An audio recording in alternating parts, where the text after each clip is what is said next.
Hey you guys, so I am Mo the author. Some of you guys know me as Monique, and I want to read an excerpt from one of my books. You ready?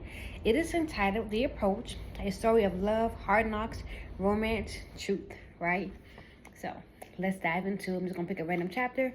We're gonna go from there. Alright? Let's go. Ooh.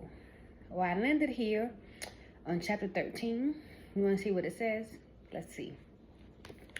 It took me nearly losing my mind and everything I had to come to my senses that he would never change. He wouldn't change for me. People change when they are ready.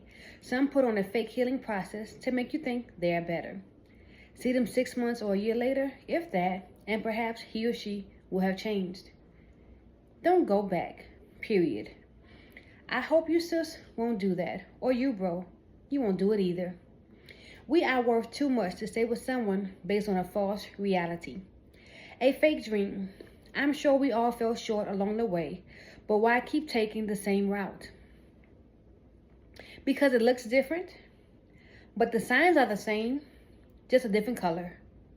I encourage you, if your needs, that's mental, emotional, physical, spiritual, or even financial, are not being met, leave.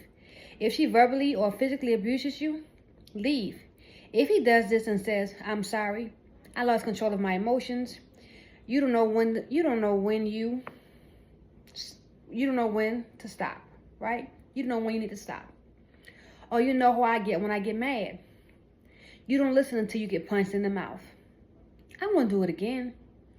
It is not true. He or she, they will do it again and again and again. Trust me. I heard those words and they do it again. It gets worse. It will go from verbal abuse to sexual to physical real quick. No, it is not a typical you say no and they take it. It is a you say no, don't, stop. Or you wrestle with them not to. Or it is the act like my wife or act like my girl. You done gave it to somebody or they hold you down and take it. I'm not doing nothing as they slide your panties to the side. Perhaps that's been your case. I don't know. Rape happens in a lot of ways. Men get it raped too. However, I cannot speak for a man. I can speak for women. Emotional rape is illegal. If a woman says no, she doesn't want to, or stop, it is not a sign to proceed.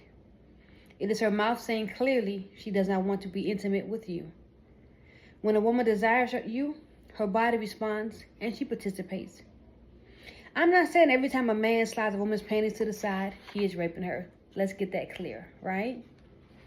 Or if he holds her down, he's raping her. Those are just examples. The scene of the sexual encounter and the communication that occurs should all be taken into account. Please, use common sense. Anyway, I'm not going to read y'all everything else because this book is pretty good, if I say so myself. Anyway, oh my gosh. Yeah, actually, maybe I'll give you guys a little excerpt or something. Let's go back here. This chapter I call Loyalty Points. This is chapter 5. Y'all know Chris Brown? He has a clever song. These, fill in the blank, they ain't loyal. He was referring to women. But guess what? Men aren't loyal either. Dogs, ink pens, pencils, cars, clippers, razors, flat irons, tires. They all have a what? An expiration date. I guess you didn't know that. So why do you think tires come with warranties? Oil changes are required every 5,000 miles, some cars 15,000 miles. If it wasn't needed, the car wouldn't drive properly. But you expect it to with the same treatment, right? No oil change, not getting your brakes fixed, getting your tires looked at. So how do you expect your loved one to remain loyal to you with the same treatment if you only change your attitude when it's time for a tune-up? Ooh, yeah. Get this book, okay? Get this book. All right. This is Mo the author signing out, also known as Monique. You can get a signed copy of this book from me, or you can visit barnesandnoble.com. All right, peace.